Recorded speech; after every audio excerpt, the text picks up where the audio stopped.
सह्याद्रीच्या गूढ आणि अद्वितीय सौंदर्याचं एक जिवंत उदाहरण अशा एका किल्ल्यावर आज आलोय. या किल्ल्यावर पाऊल टाकताच तुमचं मन एका वेगळ्याच भावविश्वात हरवून जातं. या किल्ल्याच्या शिखरावरून दिसणारा निसर्ग म्हणजे एक निस्सीम चित्रकला आहे.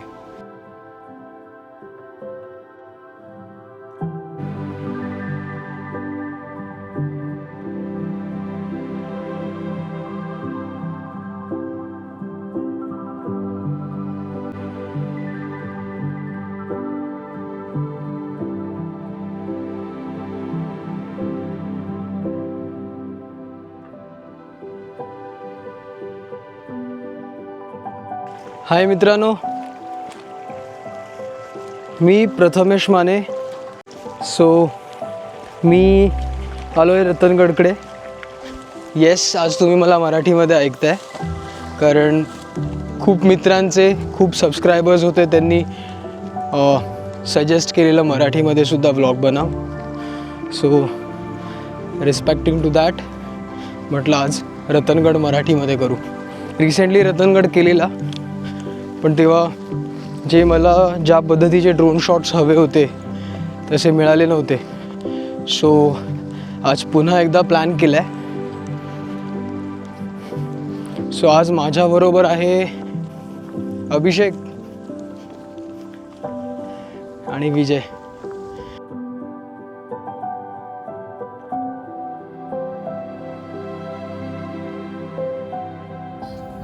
रतनगडचा ट्रेक करायचा होता म्हणून आदल्याच रात्री आम्ही सगळे येऊन इथे साम्रत गावी राहिलो होतो. पहाट होताच साम्रत गावातनं आम्ही ट्रेकिंग सुरू केली.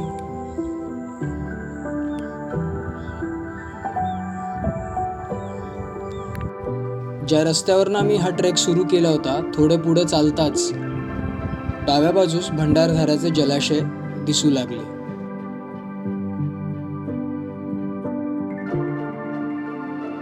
आणि मोह झाला ड्रोन उडवायचा. आणि मग काय, काढला ड्रोन आणि घेतले शॉट्स. आजपर्यंतच्या ट्रेकिंगमध्ये सुरुवातीला मी कधीच ड्रोन वापरला नव्हता. भंडारदऱ्याचे हे विहंगम दृश्य कॅप्चर करण्यासाठी ड्रोन लवकरच काढला.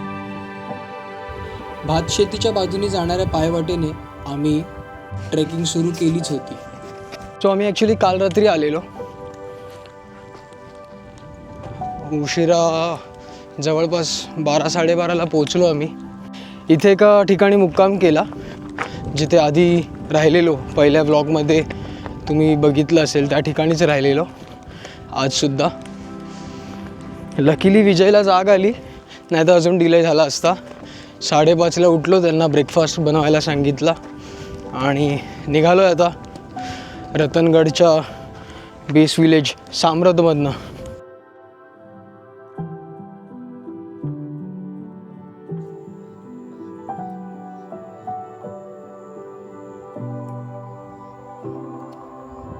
रतनगडावर जाताना असे काही प्रवाह लागतात, ते आपल्याला ओलांडत जावे लागतात. हे सध्या पाऊस आहे म्हणून प्रवाह दिसून येत आहेत, नाहीतर पूर्ण क्लिअर असतं. रतनगडाच्या सुरुवातीला खूप जंगल लागतं. हे पहिलं तुम्हाला क्रॉस करावं लागतं. साम्रत विलेजमधनं इथपर्यंत यायला एक 15 ते 20 मिनटं जातात. इथून पुढे थोडासा पॅच आहे जिथे जंगल आहे. घनदाट जंगलाने वेढलेला रतनगड दृष्टीस पडणं बंद झाला. जी झाडं होती ती खूप जुनी आणि वेगवेगळ्या प्रकारची आपल्याला दिसून येतात. पुढे चालत जाताना माणसाचा स्वभाव दिसून आला. जिथे फक्त निसर्ग वास करतो तिथे लोकांनी प्लास्टिकच्या बाटल्या टाकल्या होत्या.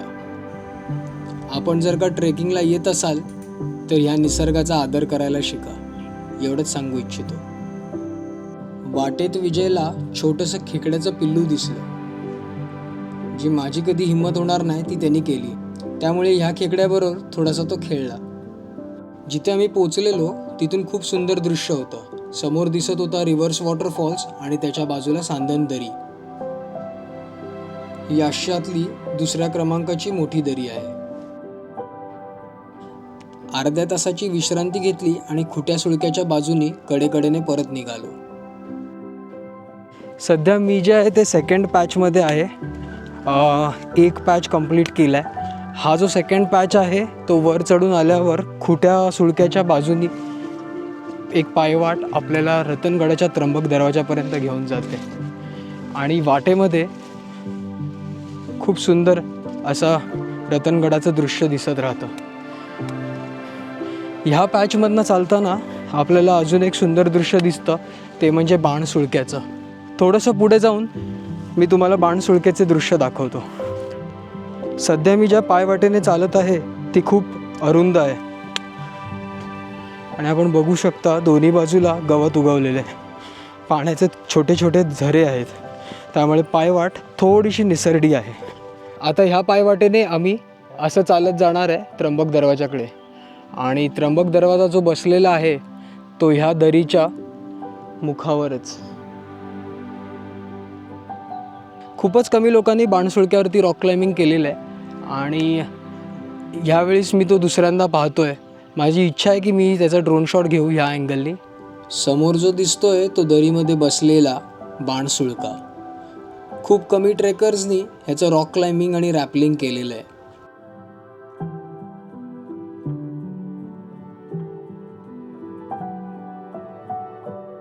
डाव्या बाजूस होता खुट्या सुळका आणि समोर दिसत होता धुक्यात हरवलेला रतनगड.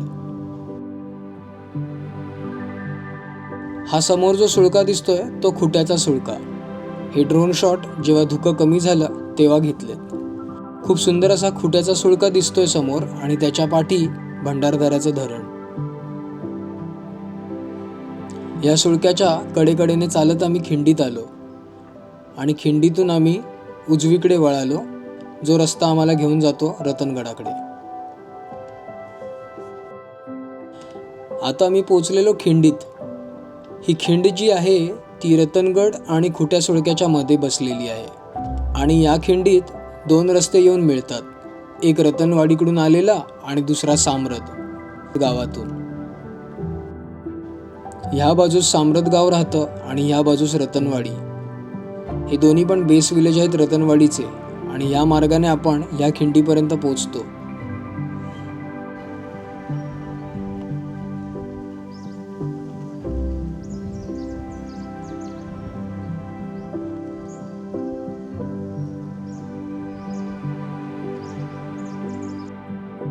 थोडीशी रेलिंग तुम्हाला या ड्रोन शॉटमध्ये दिसत असेल.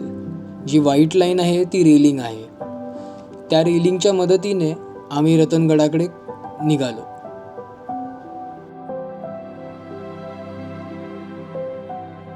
या कड्याकपारांमध्ये शिवरायांचे, शंभूराजांचे आणि मावळ्यांचे कष्ट जाणवतात.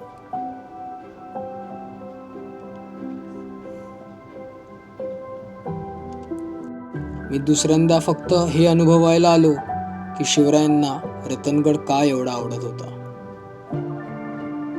आणि ते मला समजलं.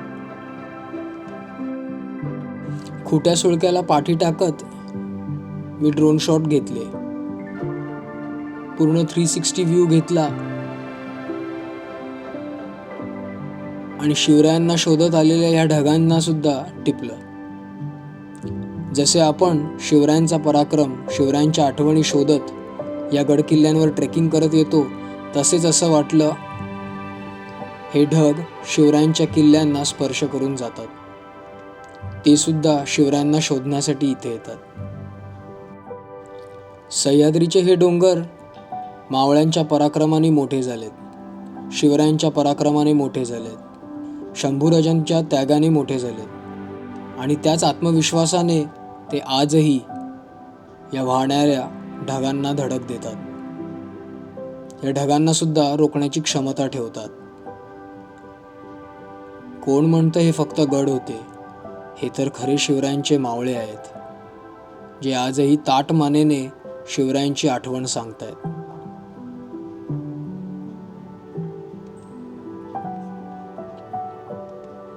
आम्ही ट्रेकिंगला तर ह्या विचाराने येतो, त्यामुळे जेवढा गड स्वच्छ ठेवता येईल तेवढा ठेवतो.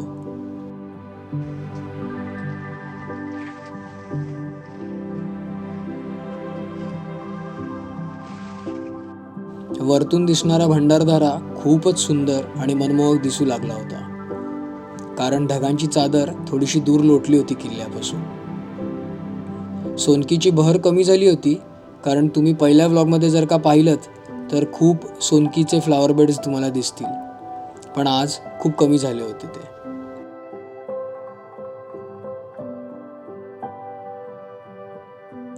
आणि आता आम्ही निघालो होतो रतनगडाच्या त्र्यंबक दरवाजाकडे.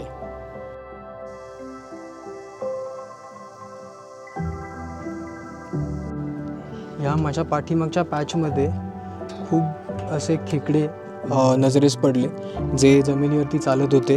छोटी छोटी पिल्लं होती, काही मोठे होते लाल काळ्या रंगाचे. सो एक धोका आहे, आज गर्दी नाही आहे, पण गर्दी असेल एखाद्या शनिवार रविवारी तुम्ही आलात तर प्लीज काळजी घ्या. आता समोर जे दिसतंय तो आहे त्र्यंबक दरवाजाकडे जाणारा रस्ता. हा खूप जुना पायरी मार्ग आहे, पण तुम्ही जर का बघितलं तर ह्याची अवस्था खूप वाईट आहे. काही पर्याय नाही आहे, कारण एवढी वर्ष उभा आहे हा किल्ला.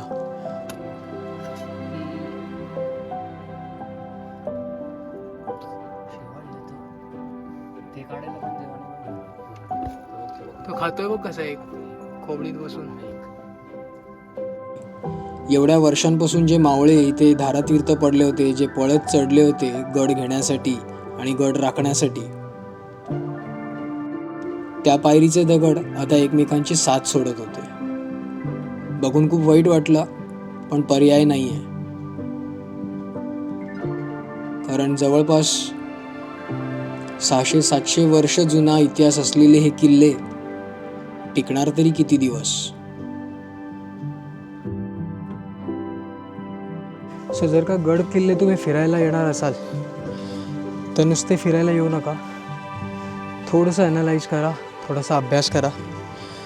ज्या पद्धतीने, ज्या स्ट्रॅटेजीने हे किल्ले महाराजांनी किंवा महाराजांच्या आधीच्या राजांनी जपलेत, डिझाईन केलेत, त्याचं जरा ऑब्झर्वेशन करा. खूप स्ट्रॅटेजिकली डेव्हलप केलेले किल्ले आहेत हे. तुम्ही जर का बघितलं तर दोन्ही छत्रपतींनी आणि त्यांच्या आधीच्या राजा महाराजांनी हे किल्ले सांभाळून स्वतःचं राज्य विस्तार केला, कारण हे किल्ले सर्व घाटमाथांवरती लक्ष ठेवायला मदत करतात. जो माझ्यासमोर व्ह्यू आहे तो जर का तुम्ही पाहिलात तर तुम्हाला समजेल की एकेका किल्ल्याचा घेरा, एकेका किल्ल्याची नजर कुठपर्यंत जाऊ शकते. सो हा फुटेज जरा नीट ऑब्झर्व करा. मी ज्या पायऱ्या चढून आलो आहे ते आलो आहे हे समोरचे. तुम्हाला आत्ता रेलिंग दिसत आहेत, पण जेव्हा छत्रपतींचा काळ होता, त्याच्या आधीचा काळ होता, तेव्हा असा काही सपोर्ट सिस्टम इथे नव्हता, रेलिंग्स नव्हते.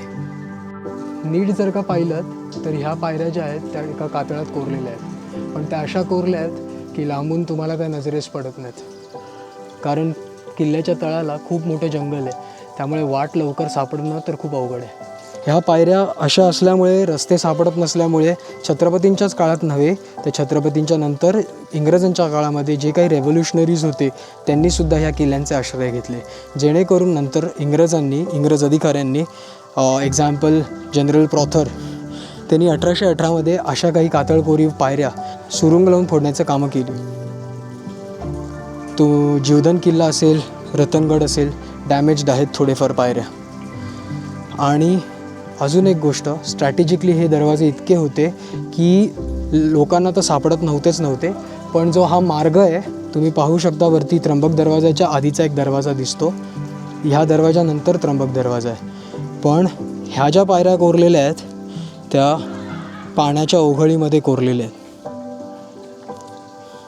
सो शेवटी जर का तुम्ही पाहिलं तर खालती त्या दरीमध्ये भेटतात. शिवरायांच्या पदस्पर्शाने पावन झालेल्या या गडाच्या उंबऱ्याला नतमस्तक झालो, आणि मग आत येता क्षणी देवडी दिसली. असं वाटलं 2-4 मावळे समोर येतील आणि विचारतील, गडावर काय काम आहे. या सह्याद्रीसाठी, या जमिनींसाठी बरेच मावळे खर्ची पडलेत. शिवरायांचे कष्ट, शंभूराजांचा त्याग आजही या पाषाणामध्ये मुरलेला आहे. हा त्र्यंबक दरवाजा खूप सुंदर तर दिसतोय, पण नीट पाहिलं तर परकीयांच्या आक्रमणांच्या जखमासुद्धा आजही तो मिरवतोय. त्र्यंबक दरवाजाच्या जवळ पोचलोय मी आणि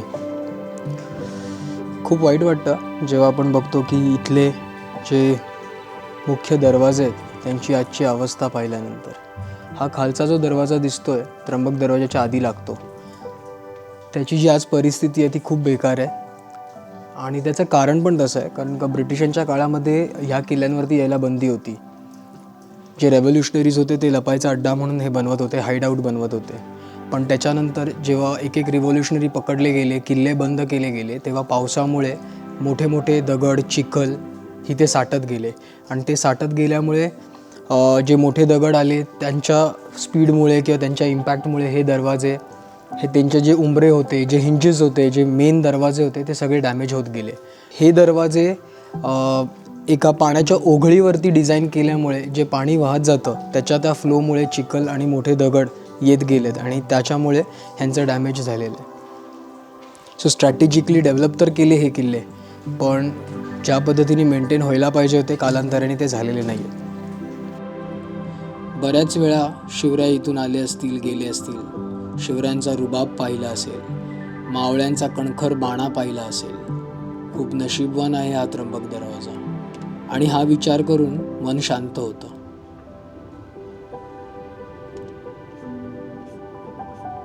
असं म्हणतात रतनगड छत्रपती शिवाजी महाराजांच्या आवडत्या किल्ल्यांपैकी एक होता.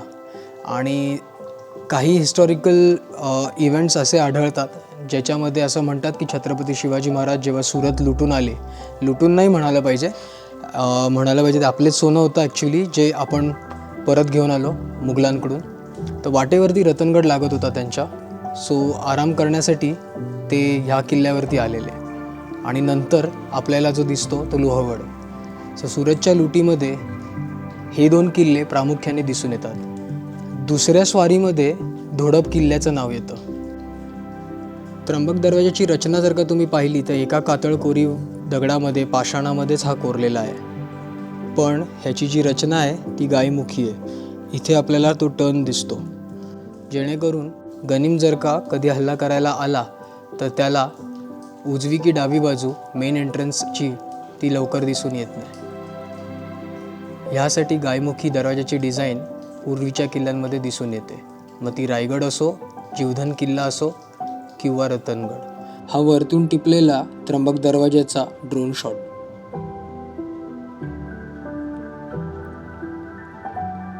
वरती पोचल्यावर एवढा वेळ खुटासुळका जो खूप प्रचंड वाटत होता तो रतनगडावरती आल्यानंतर खूप छोटा दिसू लागला.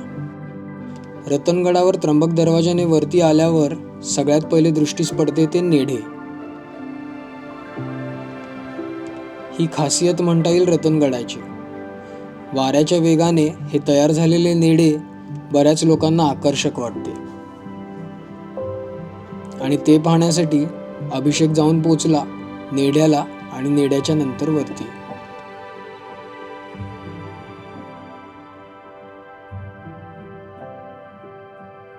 नेढा पाहून आल्यानंतर आम्ही निघालो गणेश दरवाजाकडे आणि चालत निघालो ते गणेश दरवाजाच्या बाजूनेच. एक 15 ते 20 मिनिटं चालल्यावरती आपल्याला प्रवरा नदीचे उगमस्थान दिसून येते. या उगमस्थानावरती एक छोटंसं टाकं आहे जिथून प्रवरा नदी सुरू होते आणि त्याच्याच बाजूस एक नंदी बसलेला दिसतो, पण शिवपिंड नजरेस नाही पडत. आपण जर का पाहिलं तर ह्या नंदीचं जे मुख आहे ते खालती रतनवाडी गावात जे अमृतेश्वर मंदिर आहे तिकडे फेसिंग आहे. रतनवाडी समोर आहे गाव. मला असं वाटतं कॅमेरामध्ये कॅप्चर नाही होणार, पण त्याचं जे मुख आहे त्याच्यावरनं समजून येतं.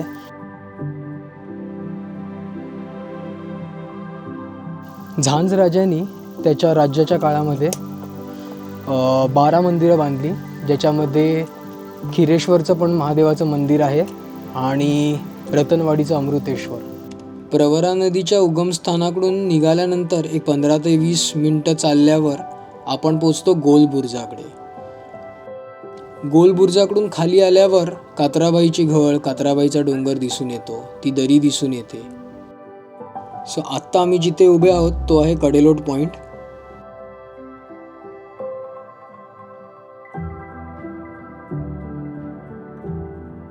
या पॉइंटवरनं खाली पाहताना एका मूर्ख व्यक्तीने प्लास्टिकची बॉटल खाली फेकली, ज्याला आमचा अभिषेक ओरडून म्हणाला, ए दादा, बाटली का फेकताय? हा आहे तो पॉइंट, कडेलोट पॉइंट.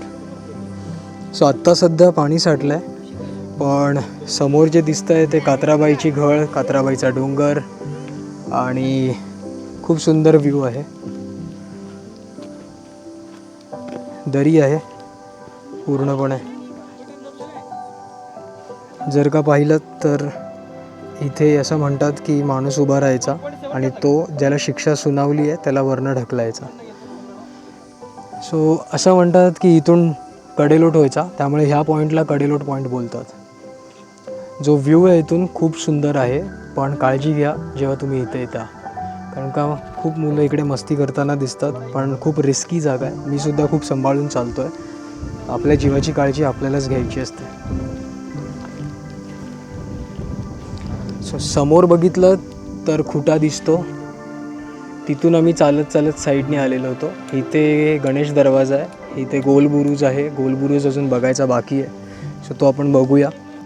कडेलोट पॉईंट असाही बघितला तरी विलक्षण वाटतो, म्हणून म्हटलं चला ड्रोन शॉटच घेऊया.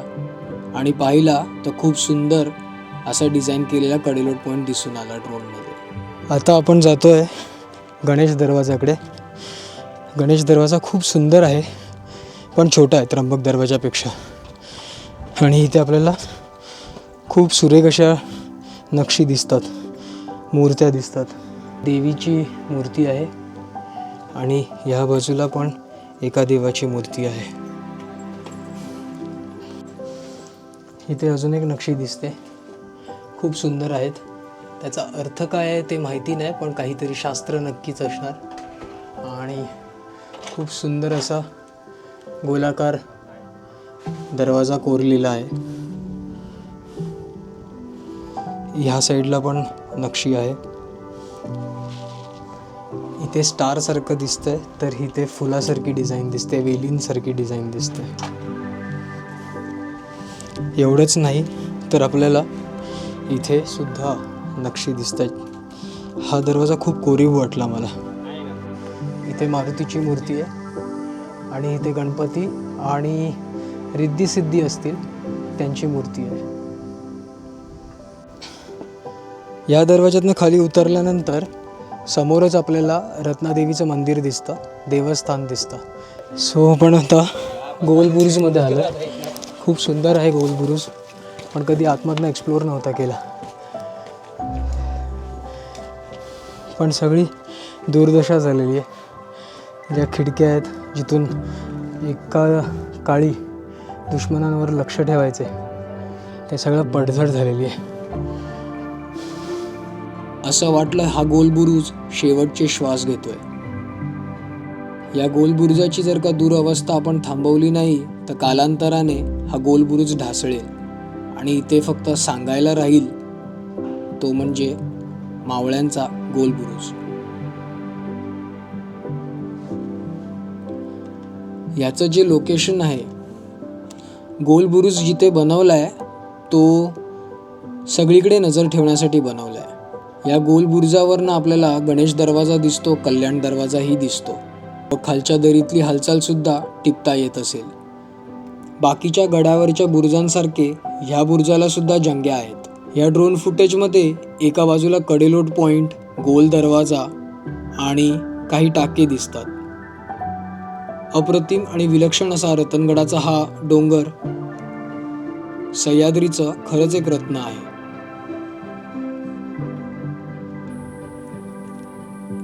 गोल बुरुजावरनं खाली उतरल्यावर माझं लक्ष गेलं ते या महत्त्वाच्या टाक्यांकडे.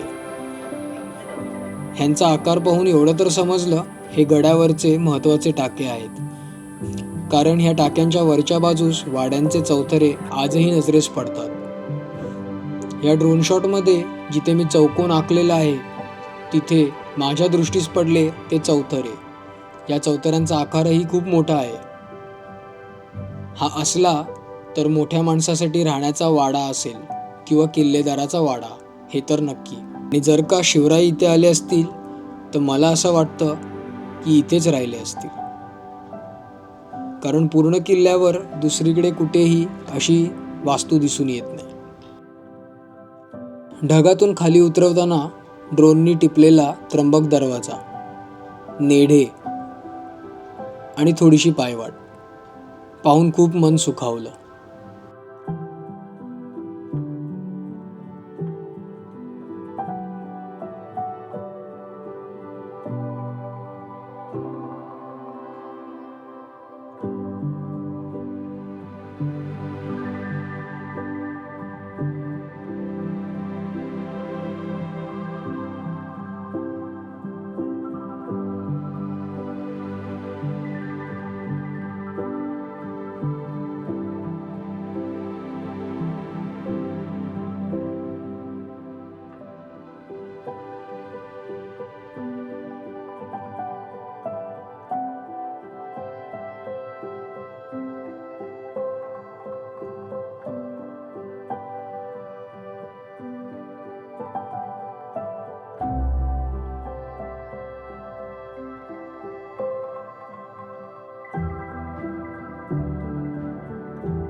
खुट्या सुळक्याच्या बाजूने परत आम्ही साम्रत गावाकडे निघालेलो. जंगलातली पायवाट धरून आम्ही साम्रत गाव जवळ करत होतो. उतरताना जवळपास 1.5 तास लागला, पण आम्ही तिघच असल्यामुळे पटापट घड उतार झालो. खाली उतरल्यावर थोडंसं फ्रेश व्हायची इच्छा झाली आणि मग काय, एक 10-15 मिनिटं इथे विश्रांती केली.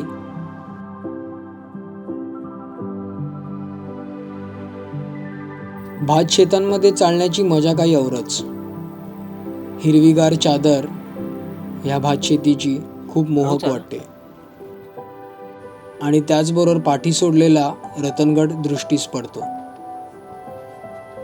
ट्रेकिंगच्या गप्पा गोष्टी करत करत आम्ही परत तिथे पोचलेलो जिथे आम्ही कार पार्क केली होती आणि नाश्ता केला होता. आणि आता वेळ झाली होती जेवणाची. भाकरी, पिठलं, शेवभाजी, कांदा, एक नंबर आस्वाद. येताय तर या जेवायला. तुम्हाला खाली डिस्क्रिप्शनमध्ये लोकेशन काढलं. मैत्रीची खरी मजा तेव्हा येते जेव्हा समविचाराचे मित्र मिळतात.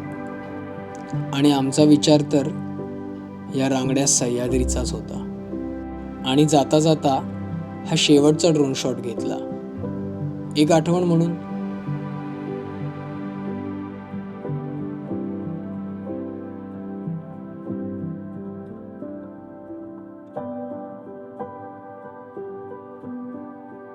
आपण गंमत जम्मत म्हणून हे किल्ले फिरायला येतो, पण या किल्ल्यांवरती आल्यानंतर एक जाणीव नेहमी असावी. हा देश राखण्यासाठी इथल्या लोकांनी हे गड राखले आणि ह्या गडांनी हा देश राखला. इथली स्वच्छता ही तुमची आणि माझी जबाबदारी असू दे, एवढीच एक छोटीशी आठवण करून देतो. जर का ट्रेकला येत असाल परत, तर जसे तुम्ही घर स्वच्छ ठेवता तसंच हा आपला गड सुद्धा स्वच्छ ठेवा. प्लास्टिक जर का आणता येत असेल, परत घेऊन जाता देखील येते. पुढच्या व्लॉगमध्ये नक्की भेटू. आय होप तुम्हाला हा माझा मराठीतला पहिला व्लॉग आवडला असेल. हिंदी आणि मराठी दोन्ही भाषेंमध्ये मी व्लॉग कंटिन्यू करत राहणार.